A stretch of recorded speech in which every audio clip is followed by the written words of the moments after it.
I want you to stop for a moment. Not pause the video. Actually stop. Stop whatever is going on inside your head right now. The stress, the plans, the scrolling, the noise. And just be here for the next few minutes. Because what I am about to say is not a motivational speech. It is not a religious lecture. It is something much more serious than that. It is the truth about your life. And the truth is this: you are going to die. I am going to die. Everyone you love is going to die. And the only question that matters, the only question that will echo in your heart when your final moment arrives, is this: what did you do with the time you were given? That question scares most people, so they don't ask it. They stay busy. They fill every second with noise, with entertainment, with work, with distractions, anything to avoid sitting alone in silence with that one terrifying question staring back at them. What did you do with your life? What did it mean? What were you living for? I want to tell you today that there is an answer to that question. A real answer. Not a philosophical theory, not a self-help formula, a living, breathing answer that has changed millions of lives across thousands of years of human history. And that answer has a name, and that name is Jesus Christ. Stay with me, because what I am about to share is going to go much deeper than religion. This is about the raw, honest truth of what a wasted life looks like and what a life fully lived actually costs. Let me ask you something that I want you to answer honestly inside your heart right now. If you found out today, not tomorrow, not next year, but today, that you had exactly 1 month left to live, what would change? Think about it carefully. Would you keep doing what you are doing right now? Would you keep chasing the same things, spending your time the same way, giving your energy to the same pursuits? Or would everything shift in an instant? Would you suddenly drop the things that felt so urgent and run toward the things that actually matter? Most people, when they are honest, would answer that question with a confession. They would say, "No, I would not keep living the way I am living. I would call the people I have been too proud to call. I would forgive the person I have been too stubborn to forgive. I would stop running from God and finally turn around and face Him. I would stop postponing the most important conversation of my life." And here is the question I want to plant deep inside you right now. If you know in your honest heart that you would live differently if time was running out, then why are you not living that way already? Because here is the truth that no one tells you loudly enough. Time is already running out. It has been running out since the day you were born. Every single day that passes is a day you will never get back. Every morning you wake up is one fewer morning remaining. The clock is not waiting for you to get ready. The clock has never stopped. There was a man I knew, not a character in a story, a real man I personally knew, who spent 40 years building a business. He woke up at 5 in the morning, and he came home at 10 at night, and he told his wife and his children that he was doing it for them, that one day when the business was big enough, when the money was secure enough, when the future was stable enough, he would slow down, he would be present, he would give them his time, his attention, his heart. He told himself that the sacrifice was temporary, that the real life was coming. He just needed a little more time. He died at 58 years old. Heart attack, alone in his office. The business he had spent his entire life building was sold within a year because his children did not want it. They did not want the thing he had given everything for. They wanted him, and he was gone. And everything he had postponed, every conversation, every moment, every opportunity to truly live, went with him, unclaimed, into the grave. I am not telling you that story to make you afraid. I am telling you that story because I believe it is happening right now, today, in millions of lives all around the world. People who are alive but not truly living. People who are breathing but not actually present in their own lives. People who have everything the world told them to chase and feel completely empty inside because they traded the eternal for the temporary, and they are only now starting to realize the exchange they made. The Bible says in James chapter 4, verse 14, that your life is like a mist that appears for a little while and then vanishes. A mist, not a mountain, not an ocean, a mist, something that is here one moment and gone the next, so briefly that you almost wonder if it was there at all. That is what God says about the length of human life, and He says it not to depress you but to wake you up. Because a doctor who tells you the truth about your condition, even when the truth is hard, is a better doctor than the one who tells you only what you want to hear. God is telling you the truth today. Your life is short, and He is asking you, what are you doing with it? Now here is where most people expect me to give a simple answer.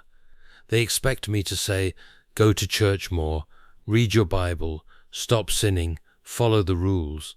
And while none of those things are wrong, they completely miss the point, because living for God is not a performance. It is not a checklist.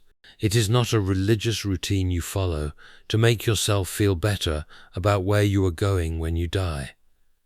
Living for God is something far more radical than that. It is a complete reorientation of everything you are and everything you value and everything you spend yourself on. Jesus said something that has always stopped me cold when I read it.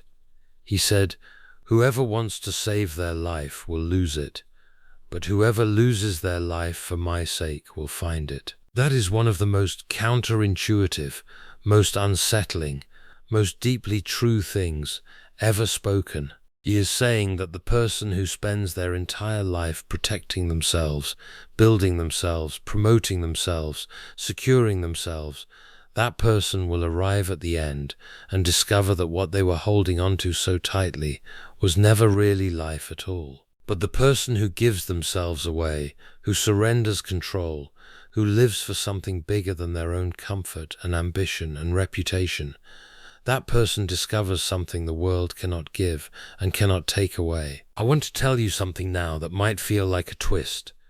You might be watching this and thinking, I already know this. I grew up in church. I know the scriptures. I know what I am supposed to believe. And yet something feels missing. Something feels dry. Something feels like you are going through the motions of religion without any of the life inside it. And you wonder sometimes if this is really all there is. If that is you, then I need to say this directly. Knowing about God and actually living for God are two completely different things. You can have perfect theology and a completely empty heart. You can say all the right words and still be fundamentally living for yourself. The question is never, do you believe the right things? The question is, who are you actually living for when no one is watching? Who gets your best hours, your deepest energy, your most honest attention?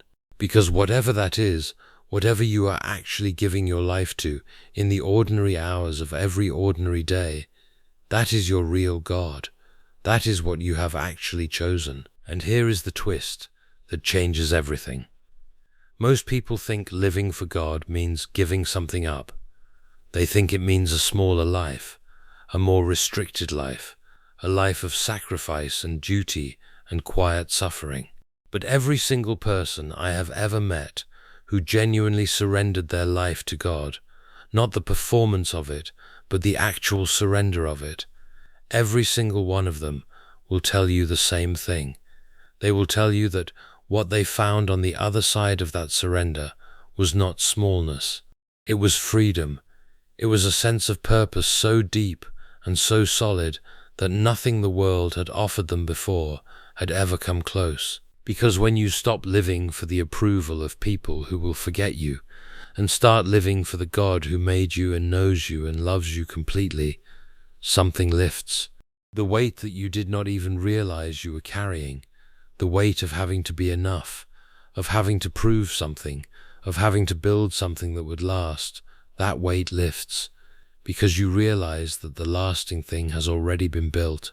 It was built on a cross 2,000 years ago, and it was built for you specifically, not for a perfect version of you, for the exact version of you that exists right now, in all your mess and confusion and failure and longing. Life is short.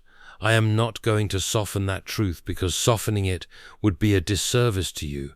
You will not be here forever. The people you love will not be here forever.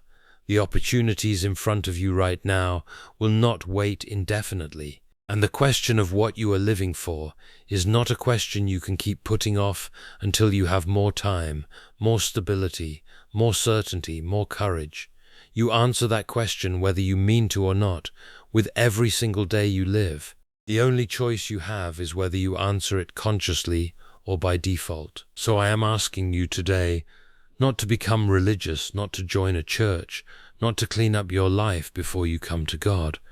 I am asking you to do one thing, one honest thing, to stop running from the question, to sit with it right now, today, to ask yourself in the quietest part of your heart, what am I actually living for? And if the answer scares you, if the answer feels hollow, if the answer feels like it would not survive your final hour, then let that be the moment everything changes. God is not looking for a perfect life to work with. He never has been. He is looking for an honest one. He is looking for someone who is finally tired of the distance, tired of the noise, tired of the emptiness behind all the busyness. Someone who is ready to stop wasting the one life they have been given and start living it for something real. Life is short. Don't waste it. The door is open, and He has been waiting for you far longer than you realize, because at the end, it will not matter how much you accumulated. It will not matter how many people knew your name. It will not matter what you built or what you earned or what you achieved. The only thing that will matter in your final breath is whether you knew Him and whether you let Him change the way you lived. That is the gospel truth, and it is for you, right now, today.